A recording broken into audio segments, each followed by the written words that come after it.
Terpantas, terkini dan sahih. Bila-bila masa, di mana jua. Berita di jari. Subscribe YouTube Bulletin TV3. Buletin pagi 15 Mac bersama saya Adin Hussein. Tajuk utama pagi ini, Ahli Parlimen Sarike Wong Ling Biu disahkan sebagai pesakit dalam siasatan COVID-19. Waris MH370 mahu keadilan. Menteri Pengangkutan akan teliti dokumen dan usaha dijalankan kerajaan PH.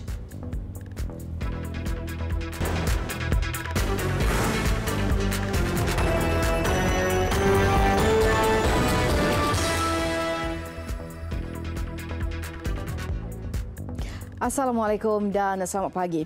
Ahli Parlimen Sarike Wong Ling Biu dari DAP dimasukkan ke Hospital Sibu sebagai pesakit dalam siasatan PUI bagi COVID-19.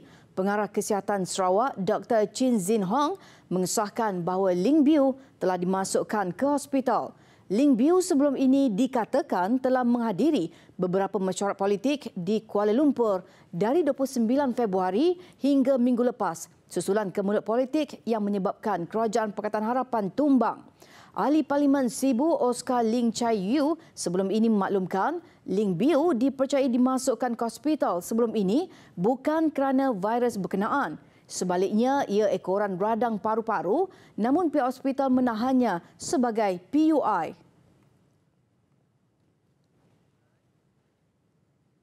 Seramai 4,942 peserta yang menghadiri perhimpunan tabligh di Masjid Sri Petaling Ibu Negara dikenapasti sehingga jam 7 malam tadi. Ketua Pengarah Kesihatan Malaysia, Datuk Dr. Nur Hisham Abdullah berkata, daripada jumlah itu, seramai 3,069 peserta telah datang ke klinik kesihatan bagi pemeriksaan dan saringan dengan 137 individu dirujuk ke hospital.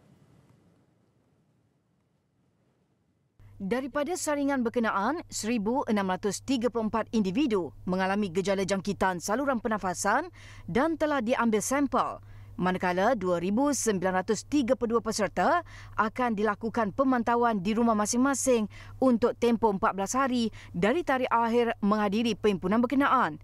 Nur Hisham berkata, sebanyak 77 kes yang disahkan dijangkiti COVID-19 berkaitan dengan perhimpunan dikesan di Sabah, Negeri Sembilan, Sarawak, Johor, Melaka, Selangor, Pulau Pinang, Kelantan, Perak, Labuan, Pahang, Kedah, Kuala Lumpur, Putrajaya dan Perlis. Semua 77 kes berkenaan masih dirawat di hospital dengan satu kes sedang dirawat di unit rawatan rapi ICU dan dilaporkan dalam keadaan stabil. KKM menasihatkan orang awam yang menyertai perhimpunan itu dan belum menjalani pemeriksaan untuk menghubungi pejabat kesihatan daerah berhampiran bagi mendapatkan nasihat serta tindakan lanjut. Beliau juga berkata Jabatan Kesihatan Negeri JKM Perlis menempatkan 64 jemaah tabligh di Dewan Wawasan 2020 bagi menjalani perintah pengawasan dan pemantauan rumah. Jabatan Kesihatan Wilayah Persekutuan Kuala Lumpur dan Putrajaya pula menjalankan aktiviti saringan jemaah tabligh di Masjid Sri Petaling iaitu lokasi perhimpunan diadakan sejak 12 Mac lalu. Masjid ini sudah ditutup sementara untuk disinfeksi.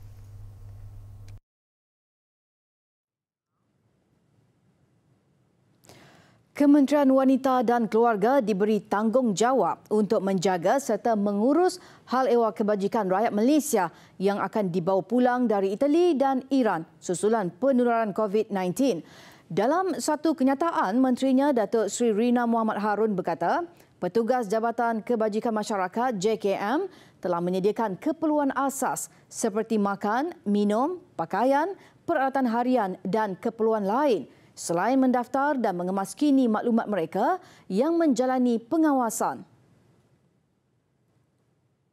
JKM juga akan menyelaras sumbangan daripada pertubuhan bukan kerajaan, syarikat korporat dan individu mengikut keperluan. Pihaknya juga akan menyediakan perkhidmatan kaunseling jika diperlukan oleh keluarga terlibat. Perdana Menteri Tan Sri Muhyiddin Yassin sebelum ini berkata, kerajaan dalam proses membawa pulang 65 rakyat Malaysia yang berada di Iran dan 323 di Itali berikutan situasi yang semakin teruk di Iran dan Itali. Tambahnya, JKM juga akan menyediakan petugas yang mencukupi termasuk pasukan dalam misi pengawasan rakyat Malaysia dari Wuhan sebelum ini bagi membantu urusan dan keperluan harian mereka yang bakal dibawa pulang selama tempoh kuarantin. Dan bagi membawa pulang rakyat Malaysia di luar negara yang terkesan dilanda COVID, Jawatankuasa Kabinet memutuskan penerbangan komersial digunakan untuk tujuan itu. Menteri Pertahanan Datuk Seri Ismail Sabri Yaakob berkata, keputusan terbabit mengambil kira keselesaan mereka berbanding menggunakan aset tentera. Kementerian Pertahanan pada peringkat awalnya menawarkan aset tentera untuk membawa pulang rakyat kita yang masih berada di negeri-negeri yang dilanda teruk oleh wabak ataupun COVID-19 ini. Tetapi semalam dalam Jawatankuasa Kabinet telah pun diputuskan bahawa mereka akan dibawa pulang dengan menggunakan pesawat komersial, mungkin untuk memberikan lebih keselesaan kepada mereka. Agak saya tidak tahu, tapi saya difahamkan ada syarikat-syarikat penerbangan komersial telah pun menawarkan kepada kerajaan untuk membawa pulang mereka daripada luar. Beliau berkata demikian ketika ditemui media pada majlis kesyukuran bersama pimpinan dan ahli UMNO bahagian Bera di perkarangan Pejabat UMNO bahagian Bera semalam.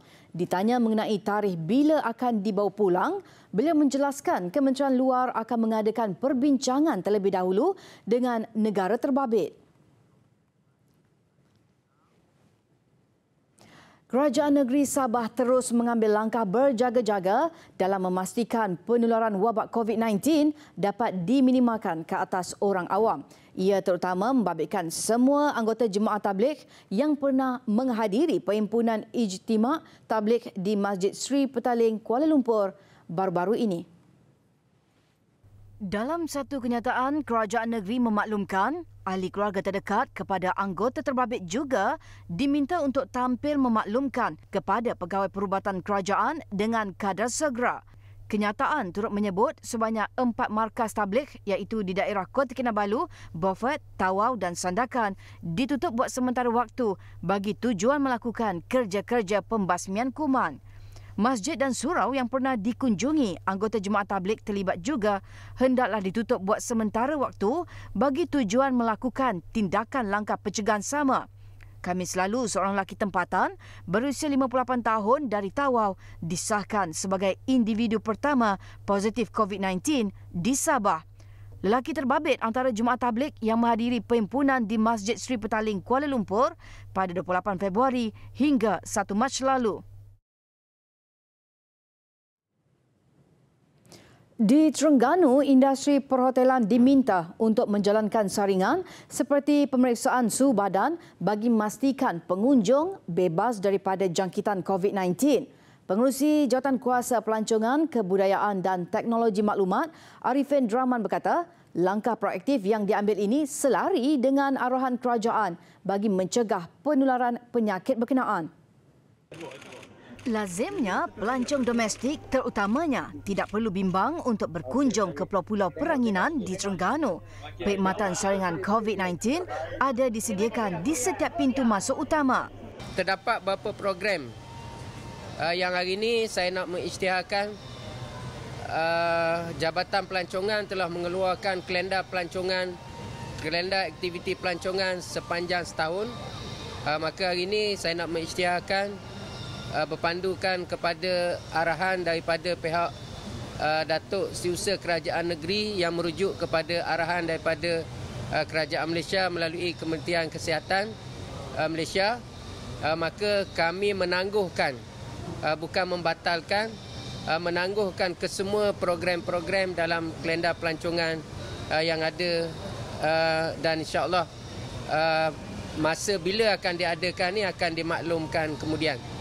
Program yang terdekat adalah Terengganu Bike Week yang akan diadakan sebenarnya sepatutnya bermula pada minggu ini.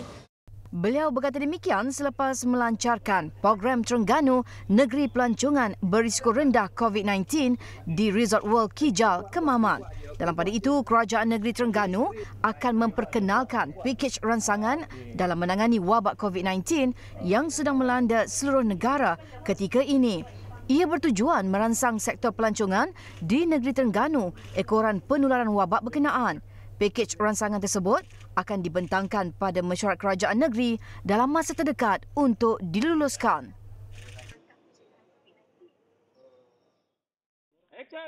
Dalam perkembangan lain, semua anggota tentera dibekalkan dengan cecair pembasmi kuman. Ini untuk mengelakkan anggota terlibat terdedah kepada virus jangkitan COVID-19 ketika menjalankan tugas. Timbalan Menteri Pertahanan, Datuk Seri Ikmal Hisham Abdul Aziz berkata, setakat ini tiada kes wabak itu membabitkan anggota tentera termasuk yang membuat kawalan di sempadan. Namun katanya, langkah awal pencegahan perlu dilaksanakan sebelum penularan wabak berlaku. Tambah Datuk Seri Ikmal lagi, anggota tentera turut diberi penerangan untuk mengambil langkah perlu menangani jangkitan virus ini. Dan di sebalik ancaman COVID-19 dan arahan supaya semua perhimpunan ditangguhkan, penganjur masih meneruskan program kayuhan santai Fun Ride Eskoba Pekan Rabu di Alustar. Acara membabitkan kayuhan sejauh 40 km dan dianjurkan oleh bekas pelajar Sekolah Rendah Kebangsaan Iskandar Alustar atau Iskandar Old Boys Associations Eskoba. Dibuka pada tahun 1951, Sekolah Rendah Kebangsaan Iskandar pernah melahirkan beberapa pemimpin negara, antaranya Tun Dr. Mahathir dan anaknya Datuk Seri Mukris, Menteri Besar Kedah. Datuk Seri Mukris turut hadir pada majlis itu bagi menyampaikan hadiah kepada para pemenang. Menteri Pengangkutan Datuk Seri Dr. Wee Ka Siong meminta waris penumpang dan kru pesawat MH370 memberi masa kepada beliau untuk meneliti setiap dokumen dan usaha yang telah dijalankan kerajaan terdahulu. Datuk Seri Wee berkata, beliau tidak mahu memberi jaminan pencarian semula kerana perlu melihat semula latar belakang pencarian yang dijalankan oleh syarikat penerokaan dasar laut Amerika Syarikat Ocean Infinity. Jelas Datuk Seri Wee, beliau telah meminta pegawainya meneliti laporan yang ada setakat ini dan hasil daripada pencarian bangkai pesawat di selatan Lautan Hindi sebelum ini. Beliau mengulas mengenai desakan waris penumpang dan kru penerbangan terhadap kerajaan untuk menyambung semula pencarian pesawat tersebut ketika majlis memperingati MH370 minggu lalu. Pesawat yang membawa seramai 227 penumpang dan 12 kru itu hilang daripada radar ketika dalam perjalanan dari lapangan terbang antarabangsa Kuala Lumpur ke Beijing 8 Mac 2014. Pencarian pada Mei 2018, Ocean Infinity mengesahkan syarikat itu telah menamatkan pencarian dan mengumpul data di kawasan membabitkan lebih 112,000 km persegi.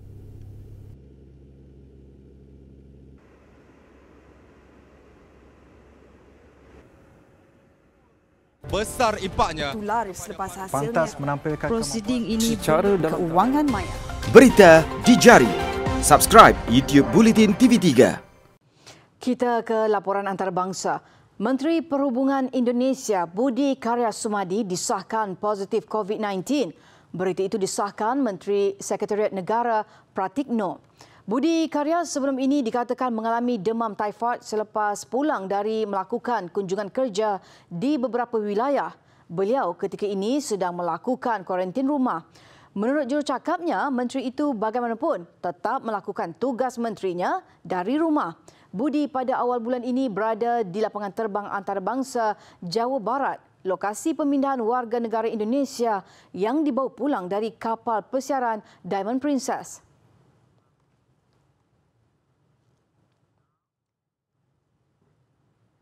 Dr. White House mengesahkan Presiden Amerika Syarikat Donald Trump tidak dijangkiti COVID-19.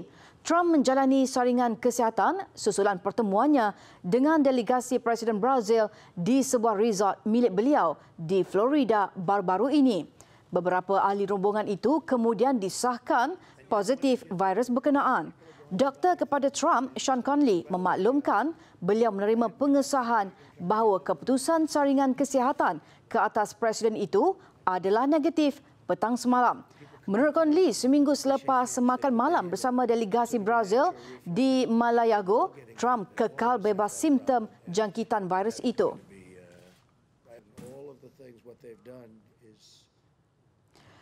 Sementara itu, kes COVID-19 di seluruh dunia setakat jam 1 pagi tadi meningkat kepada 154,439 kes.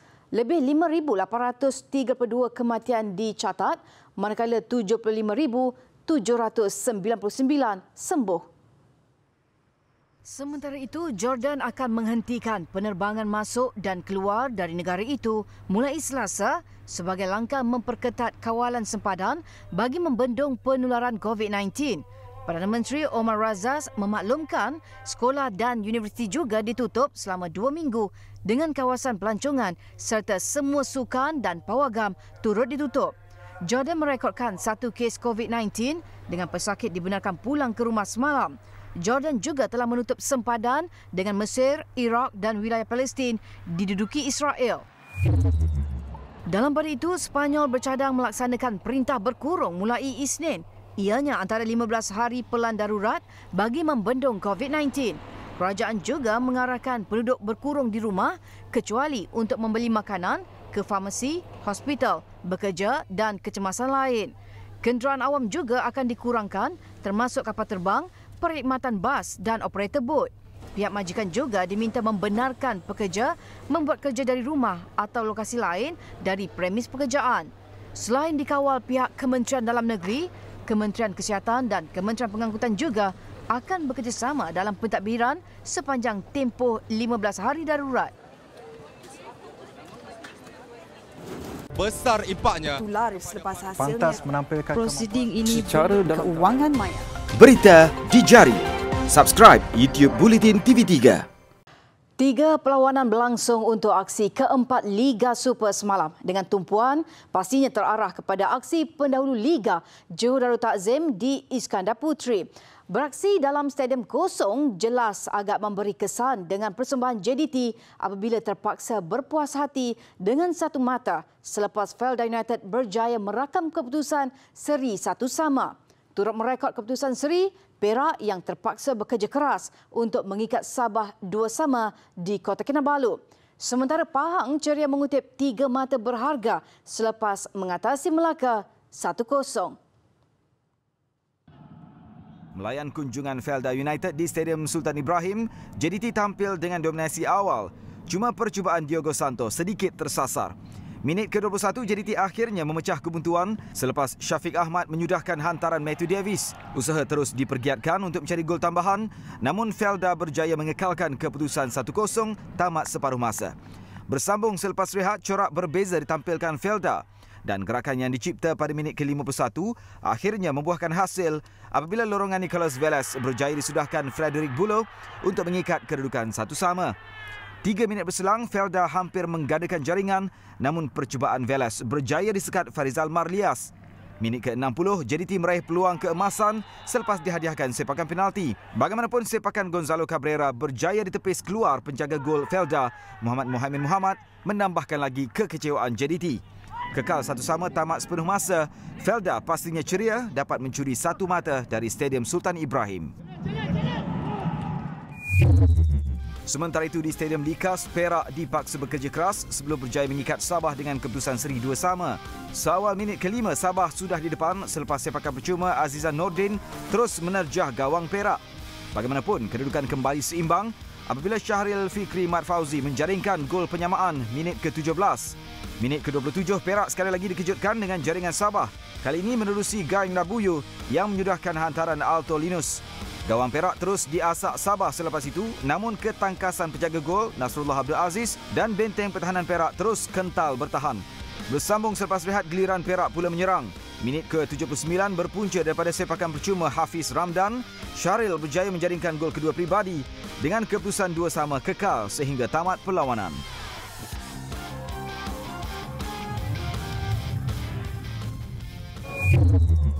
Di Stadium Hang Jebat, Melaka gagal memanfaatkan aksi di laman sendiri apabila tewas 1-0 kepada Pahang. Beraksi dalam cuaca hujan, kedua-dua pasukan saling berbalas serangan untuk mencipta jaringan. Namun babak pertama berkesudahan dengan keputusan seri 0-0. Aksi selepas rehat gandingan Uci Akbar dan Sony Norde terus memberi tekanan kepada kubu Pahang, cuma dikecewakan dengan penyudah kurang tepat. Sebaliknya Pahang mengejutkan tuan rumah selepas Dixon Wakme berjaya mencipta jaringan tunggal perlawanan pada minit ke-67. Kemenangan 1-0 jelas menceriakan Pahang untuk melonjakkan kedudukan ke tangga keempat Liga.